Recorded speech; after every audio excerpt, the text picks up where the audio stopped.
1998 সালে 3 জুন সকাল একটি জার্মান পরিবার তাদের ট্রেন যাত্রা উপভোগ করছিল, কফি পান করছিল। এই দ্রুতগতির ট্রেনটি মুনিচ থেকে হামবুর্গ যাচ্ছিল। সকাল 10:05 এবং সবকিছু স্বাভাবিক ছিল, কিন্তু 12 মিনিট পর হঠাৎ করে তাদের পায়ের নিচ থেকে তাদের আসনের মাঝখানে একটি স্টিলের টুকরো মেঝেতে ছিঁড়ে গেলে পরিবারটি আতঙ্কিত হয়ে পড়ে। কিন্তু এটি ছিল দ্রুতগতির ট্রেনের ইতিহাসে সবচেয়ে বিপজ্জনক দুর্ঘটনার শুরু মাত্র। 1990 দশকের শেষের দিকে জার্মান বিশ্বকে অবাক করে দিয়েছিল যখন তাদের শিনকানসেন বা বুলেট ট্রেনে বিশ্বের প্রথম দ্রুতগতি ট্রেনে পরিণত হয়েছিল। এই ট্রেনটি বিভিন্ন দেশের বিভিন্ন শহরকে সংযুক্ত করেছিল এবং এত দ্রুত ভ্রমণ করেছিল যে ঘন্টায় কয়েক মিনিটে কমে গিয়েছিল। জাপানের উদাহরণ অনুসরণ করে ফ্রান্স ও ইতালি তাদের নিজস্ব দ্রুতগতির ট্রেন অবকাঠামো তৈরি করেছিল এবং জার্মানিও খুব বেশি পিছিয়ে ছিল না। জার্মানি তাদের নিজস্ব দ্রুতগতির ট্রেন প্রকল্প চালু করেছিল যার নাম ICI ইন্টারসিটি এক্সপ্রেস। 1980 এর দশকে যখন এই ট্রেনগুলো সাধারণ হয়ে ওঠে তখন বিশ্ব বিশ্বাস করত যে এই ট্রেনটি ভবিষ্যৎ। তারা কল্পনাপ্রসূত সবকিছু অন্তর্ভুক্ত করেছিল: এরোডাইনামিক নকশা, আধুনিক কম্পিউটার ব্যবহার এবং অতুলনীয় যাত্রার আরাম। সবকিছু নিখুঁত বলে মনে হয়েছিল, কিন্তু প্রতিটি নিখুঁত সিস্টেমের একটি লুকানো দুর্বলতা থাকে এবং এই ট্রেনগুলোর একটি দুর্বলতা ছিল ICO জেনারেশন 1 ট্রেনগুলোর প্রথমে একটি মনোব্লক ডিজাইনে তৈরি করা হয়েছিল। এর অর্থ হলো পুরো চাকাটি একটি শক্ত এবং এক টুকরো ইস্পাত দিয়ে তৈরি করা হয়েছিল যা এটিকে শক্তিশালী এবং নির্ভরযোগ্য করে তুলেছিল। যাই হোক, এই মনোব্লক চাকাটিকে একটি সমস্যা লক্ষ্য করা যায়। কয়েক বছর পরে যাত্রীরা অভিযোগ করতে শুরু করেন যে ট্রেনটি যখন উচ্চ গতিতে চলে তখন এটি একটি অদ্ভুত কম্পন অনুভব করে। গাড়িতে বুফে, চশমা, কাঁটা চামচ যেখানে খাবার পরিবেশন করা হতো কম্পনের কারণে শব্দ করত এবং কম্পনগুলি যাত্রাকে বেশ অসহনীয় করে তুলেছে। অবশেষে যখন ইঞ্জিনিয়াররা পরীক্ষা করে দেখেন তখন তারা আবিষ্কার করেন যে সমস্যাটি চাকার ভিতরে উভয় ব্লকেই এক টুকরো করে তৈরি করা হয়েছিল এবং প্রতিটি পাশে সমানভাবে ভারসাম্যপূর্ণ ছিল। তবে যদি এক পাশে 5 গ্রাম ওজন যোগ করা হয়, উচ্চ RPM এ অতিরিক্ত ওজন ডিফারেন্সিয়ালেস কম্পন সৃষ্টি করে। আর ঠিক এটাই ঘটেছিল। উচ্চ গতির কারণে ঘর্ষণের ফলে মনোব্লকের কিছু অংশ অসমানভাবে ভারসাম্যহীন হয়ে পড়েছিল, যার ফলে এর ভারসাম্য ব্যবহৃত হয়েছিল। ধীর গতির একটি লক্ষণ ছিল না, কিন্তু যখন ভারসাম্যহীন লোড 100 কিলোমিটার/ঘন্টা বেগে ঘুরত তখন পুরো ট্রেনটি কম্পিত হতো। এটি যে কোনো চাকার একটি সাধারণ সমস্যা। এমনকি গাড়ি চালকও যদি এক পাশে দুটি পাংচার করা হয় তাহলে ওজন বৃদ্ধি পায়, এমনকি কয়েক গ্রাম হলেও, যার উচ্চ গতিতে কম্পন সৃষ্টি করতে পারে। এটি সমাধানের জন্য ভারসাম্য তৈরি করা হয়। টেকনিশিয়ান বিপরীত দিকে পরিমাণ ওজন রেখে চাকাটির ভারসাম্য বজায় রাখেন, তবে ট্রেনের চাকাগুলির ভারসাম্য বজায় রাখা খুব কঠিন কাজ হতে পারে, বিশেষ করে যদি সেগুলো এক টুকরো করে তৈরি করা হয়। চাকাগুলি প্রতিস্থাপন করার কেবল কঠিনই নয়, বরং খুব ব্যয়বহুল। জার্মান প্রকৌশলীরা এই সমস্যাটি সমাধানের জন্য একটি নতুন সমাধান নিয়ে এসেছিল: স্থিতিস্থাপক চাকা। স্থিতিস্থাপক চাকার অনন্য বৈশিষ্ট্য ছিল যে এগুলো এক টুকরো ছিল না। ভিতরের রিং এবং বাইরের রিং আলাদা টুকরো করে তৈরি করা হয়েছিল এবং কম্পন শোষণ করার জন্য তাদের মধ্যে একটি রাবার রিং স্থাপন করা হয়েছিল। এই নকশাটি বিশেষভাবে গৃহীত হয়েছিল যাতে বাইরের চাকাটি নষ্ট হয়ে গেলেও কেবল সেই অংশটি প্রতিস্থাপন করা হতো, পুরোটি চাকা নয়। সেই সময়ে জার্মানির সময় অঞ্চলে একটি নকশা ব্যবহার করা হতো, তবে সমস্যাটি ছিল যে সময় অঞ্চলে কেবল 30 কিলোমিটার গতিতে চলত। তখন বরফের ট্রেনগুলো 250 কিলোমিটার গতিতে চলার কথা ছিল। এটি একটি বড় সমস্যা ছিল যার বিশদ বিবরণে আপনি জানতে পারেন, এবং সেই সময়ে কেউ এত মনোযোগ দেয়নি। নির্বাহীরা কোনো পরীক্ষা ছাড়াই রেজিস্ট্রেশন হুইল নকশা অনুমোদন করেছিলেন এবং 1992 সালে এই নতুন চাকাগুলো সমস্ত উচ্চগতির ট্রেনে ইনস্টল করা হয়েছিল। কয়েক বছর ধরে সবচেয়ে ঠিকঠাক চলছিল, কিন্তু 1997 সালে হ্যানোভার ভিত্তিক একটি কোম্পানি একটি চমকপ্রদ আবিষ্কার করে। তারা তাদের সময়ে অঞ্চলের চাকায় কিছু ফাটল লক্ষ্য করেছিল। তারা ফাটা চাকাগুলো দিয়ে প্রতিস্থাপন করেছিল এবং সতর্কতা হিসেবে জার্মানিরা জাতীয় রেলওয়ে কোম্পানি অবহিত করেছিল।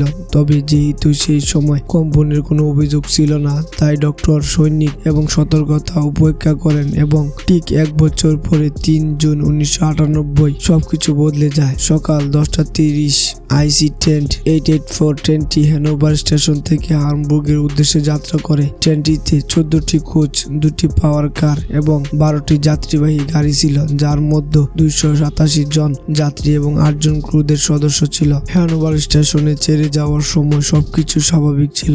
জর্জ ফ্যান তার পরিবারের সাথে 1 নম্বর কোচে ভ্রমণ করেছিলেন। তাদের যাত্রা সুচারুভাবে চলছিল, কিন্তু কয়েক মিনিট পর হঠাৎ ট্রেনের মেঝেতে কিছু একটা আঘাত করে এবং পর মুহূর্তে দুটি আসনের মাঝখানে একটি স্টিলের টুকরো মেঝে ভেদ করে ভিতরে চলে আসে। এই ধারালো স্টিলের টুকরোটি আসলে লোহার টুকরো ছিল। এটি দেখে জর্জ এবং তার পরিবার তৎক্ষণাৎ আতঙ্কিত হয়ে পড়ে। মনে হচ্ছিল যেন তাদের পায়ের তলার মাটি সরে গেছে। লোহা এত জোরে চড়ে ভিতরে ঢুকতে পারে, যদি সে একটু ডান বাম ঘুরত তাহলে তার পরিবারের কেউ বেঁচে থাকতো না। তিনি তৎক্ষণাৎ তার স্ত্রী সন্তানদের পাশের বগিতে পাঠিয়ে কন্ট্রাক্টরকে খুঁজতে যান। সেই সময় কন্ট্রাক্টর তৃতীয় কোচে ছিলেন। জর্জ তাকে সবকিছু ব্যাখ্যা করেছিলেন, কিন্তু কোম্পানির নীতি অনুসারে কন্ট্রাক্টর নিজে সমস্যাটি না দেখা পর্যন্ত ট্রেন থামাতে পারে না। তাই তারা দুজনই প্রথম কোচের দিকে রওনা দিলেন। ট্রেনটি এখনো 200 কিলোমিটার বেগে চলছিল এবং ধীরে ধীরে কম্পন বৃদ্ধি পাচ্ছিল। কন্ট্রাক্টর ও জর্জ যখন প্রথম কোচে পৌঁছান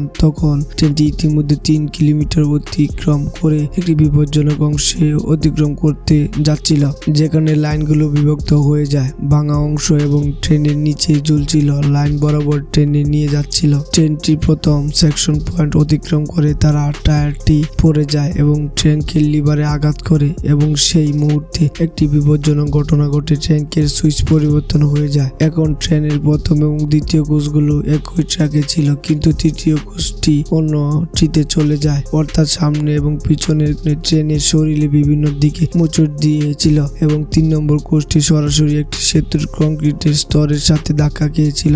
ভয়াবহ ধাক্কাটি এমন ছিল যে সেতুর অর্ধেক অংশ ভেঙে পড়েছিল। 4 নম্বর কোচটি ভেঙে পড়ার সময় সেতু থেকে পালিয়ে যায়, কিন্তু বাঁধের সাথে ধাক্কা খায় এবং 3 জন রেলকর্মী সরিয়ে নেওয়া হয়েছিল। 5 এবং 6 নম্বর কোচটি ভেঙে পড়া সেতুর 300 টন ওজনের নিচে চাপা পড়ে যায়। তাদের উচ্চতা ছিল মাত্র 6 ইঞ্চি, হ্যাঁ মাত্র 6 ইঞ্চি। বাকি কোচগুলো 779 এবং 10 পিছনে আসা পূর্ণ গতিতে একে অপরের সাথে ধাক্কা খায় এবং কাগজের মতো বাজে হয়ে যায়। জর্জ এবং তার পরিবার বহনকারী কেবল প্রথম দুটি কোচই বেঁচে যায় এবং সামনের লোকো কেবিনটি 3 কিলোমিটার গিয়ে থেমে যায়। একই সময়ে 3 নম্বর কোচটি সেতুতে আঘাত করে। ইঞ্জিনিয়ার এবং চালক অবশ্যই সেই মুহূর্তে হতবাক হয়ে যান, কিন্তু তারা ঘটতে থাকা বিপর্যয়ের বিষয়ে সম্পূর্ণ অজ্ঞ ছিলেন। এই ভয়াবহ দুর্ঘটনার স্থান ছিল ইয়াসিক নামক একটি ছোট শহর।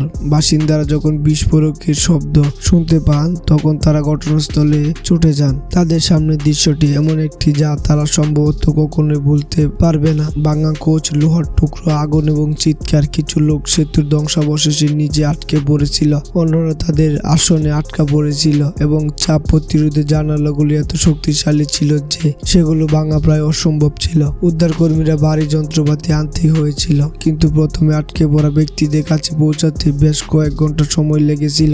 1000 জনের বেশি উদ্ধারকর্মী, অ্যাম্বুলেন্স এবং সাময়িক ডাক্তার ঘটনাস্থলে পৌঁছে অভিযান শুরু করেন। কাছাকাছি একটি মেডিকেল কনফারেন্স চলছিল, সেখান থেকে 40 জন ডাক্তার তাৎক্ষণিকভাবে পৌঁছেছিল, কিন্তু ততক্ষণে সবকিছু শেষ হয়ে গিয়েছিল। দুর্ঘটনায় মোট 100 জন নিহত এবং 88 জন গুরুতর আহত হন। প্রায় 100 জন সামান্য আঘাত পান। প্রথম দুটি কোচে থাকা ব্যক্তিরা ভাগ্যক্রমে বেঁচে যান। একসময় বিশ্বের সবচেয়ে নিরাপদ বলে বিবেচিত জার্মান হাই স্পিড ট্রেনগুলো অ্যাসিড দুর্ঘটনায় ভেঙে পড়ে। এই দুর্ঘটনা কেবল জার্মানিকে নয়, ফ্রান্স, ইতালি এমনকি জাপানেও জনগণেও হতবাক হয়েছিল, যারা হাই স্পিড ট্রেন নেটওয়ার্ক ভাগ করে নেয়। তদন্তকারীরা যখন পুরো ঘটনাস্থলটি বিশ্লেষণ করেন তখন প্রাথমিকভাবে মনে হয়েছিল যে একটি ট্রেন লাইনের উপর দিয়ে চলে গিয়েছিল। যখন তারা কোচ নম্বর 1-এর মেঝেতে প্রবেশ করেন, একটি অংশ পরীক্ষা করেন, তখন সবকিছু স্পষ্ট হয়ে যায়।